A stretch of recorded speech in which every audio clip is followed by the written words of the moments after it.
ನನ್ನನ್ನು ಅಷ್ಟು ಸುಲಭವಾಗಿ ಕಾಂಗ್ರೆಸ್ ನಾಯಕರೇನು ಹೇಳಿದ್ರಲ್ಲ ಮುಗಿಸ್ತೀವಿ ಅಂತ, ಇವ್ರು ಯಾರ ಕೈಲೂ ಏನು ಮಾಡೋಕ್ಕಾಗಲ್ಲ. ಭಗವಂತನ ಆಶೀರ್ವಾದ, ಶಿವನ ಆಶೀರ್ವಾದ ಇದೆ ಕುಟುಂಬಕ್ಕೆ. ನಮ್ಮನ್ನು ಏನೇ ಮುಗಿಸ್ತೀವಿ ಅಂದರು. ಇಲ್ಲಿ ಹಿರಿಯರು ಕೂತಿದ್ದೀರಿ, ದೇವೇಗೌಡರು ಕಾಲದವರು. ನಿಮ್ಮ ಶಕ್ತಿ ಎಲ್ಲಿವರೆಗೆ ಈ ಪಕ್ಷಕ್ಕಿರುತ್ತೆ ಯಾರೂ ಮುಗಿಸ್ಲಿಕ್ಕಾಗಲ್ಲ. ಇವತ್ತು ಚುನಾವಣೆ ಯಾವುದೇ ಸಂದರ್ಭದಲ್ಲಿ ಡಿಕ್ಲೇರ್ ಆಗಬಹುದು. ನಾನು ಯಾರನ್ನು ಅಭ್ಯರ್ಥಿ ಮಾಡಿದ್ರು ಒಂದು ನನಗೆ ಮಾತು ಕೊಡಿ, ನೋಡಪ್ಪ ನಾವು ಗೆಲ್ಲಿಸ್ಕೊಡ್ತೀವಿ, ಆಗ ಈ ರಾಜ್ಯ ಉಳಿಸು ಸರಿಯಾದ ರೀತಿಯಲ್ಲಿ ಈ ರಾಜ್ಯದ ಬಡವರನ್ನ ನೆಮ್ಮದಿಯಿಂದ ಬದುಕತಕ್ಕಂಥ ಒಂದು ಸರ್ಕಾರ ತರಲಿಕ್ಕೆ ನಿನ್ನ ಶ್ರಮ ಇರಬೇಕು. ಆ ಮಾತನ್ನು ನೀವು ಬೇಕಾದ್ರೆ ನನಗೆ ಕೇಳಿ ನಾನು ಮಾತು ಕೊಡ್ತೀನಿ, ಸುಳ್ಳು ಹೇಳಲ್ಲ. ನಾನು ಬದುಕಿಟ್ಟಿರ್ತಕ್ಕಂಥ ಮೂರು ಬಾರಿ ಆಪರೇಷನ್ ಆಗಿದೆ. 3 ಬಾರಿ ನಾನು ಬದುಕಿರೋದೇ ಹೆಚ್ಚು ಇಲ್ಲಿವರೆಗೆ. ಬಹುಶಃ ನಾನು ಬದುಕಿರ್ತಕ್ಕಂಥದ್ದು ನನ್ನಿಂದ ಭಗವಂತ ಏನೋ ನಮ್ಮ ನಾಡಿನ ಬಡವರಿಗೆ ನನ್ನಿಂದ ಒಳ್ಳೇದು ಮಾಡಿಸಿ ಶಾಶ್ವತ ಹೆಸರನ್ನ ಈ ಹುಡುಗ ಉಳಿಸ್ಕೋಬೇಕು ಅಂತ ಹೇಳಿ ನನಗೆ 3ನೇ ಜನ್ಮ ಕೊಟ್ಟಿದ್ದಾನೆ ದೇವರು. ದ್ರೋಹ ಮಾಡಲ್ಲ ನಿಮಗೆ.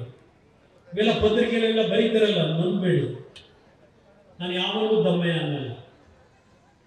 ಮೊದಲೇ ಹೇಳಿದೆ, ನಾನು ಎದುರದ್ದು ನಮ್ಮ ಜನಕ್ಕೆ ಎದುರ್ತೀನಿ, ನಾನು ದೇವರಿಗೆ ಎದುರ್ತೀನಿ.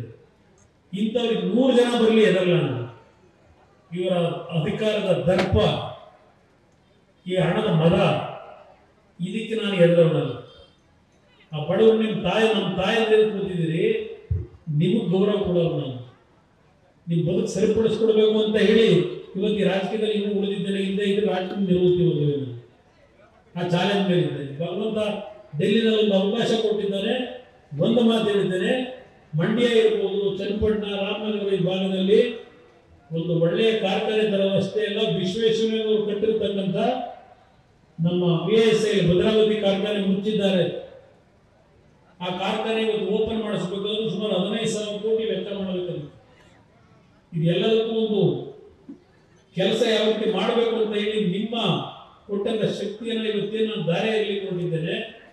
ಇವತ್ತು ನನಗೇನಾದರೂ ಗೌರವ ದೊರಕಿದ್ರೆ ದೆಹಲಿ ಮಟ್ಟದಲ್ಲಿ ನರೇಂದ್ರ ಮೋದಿ ಅವರ ಸಂಪುಟದಲ್ಲಿ ಇವತ್ತು ಒಬ್ಬ ಸೀನಿಯರ್ ಮಿನಿಸ್ಟರ್ ಆಗಿ 9ನೇ ಸ್ಥಾನದಲ್ಲಿ ನನ್ನನ್ನು ಪ್ರಮಾಣ ವಚನ ಸ್ವೀಕಾರ ಮಾಡತಕ್ಕಂಥ ಒಂದು ಅವಕಾಶ ಸಿಕ್ಕಿದ್ರೆ ನಿಮ್ಮ ಶಕ್ತಿ ನನಗೆ ಕೊಟ್ಟಿದ್ದೀರಿ. ನಿಮ್ಮಿಂದ ನಾನು ಇವತ್ತು ಆ ಜಾಗದಲ್ಲಿದ್ದೇನೆ.